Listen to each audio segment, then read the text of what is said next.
I have a pending lawsuit against my high school for graduating me.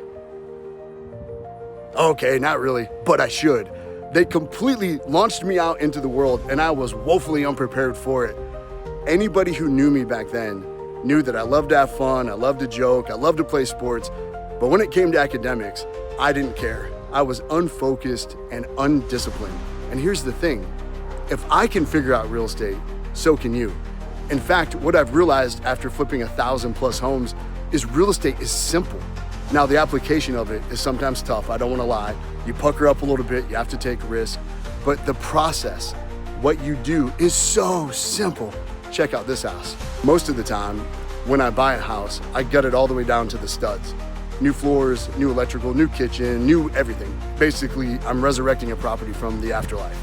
But in this case, the bones were solid, the layout was clean. I thought the floors were actually okay. And I walked in and I was like, why would I do a full rehab on this? So here's what I did. Sometimes the smartest move in real estate isn't to do more, it's to not do too much. In my area, the market is hot, inventory's low, demand is strong. So instead of trying to make it fancy, I just made it clean, functional, and move-in ready. I bought it right and I didn't overdo it and I just listed it. It was a clean house. Here's the great thing. It sold fast. I bought it for $120,000. I put about $21,000 in renovations.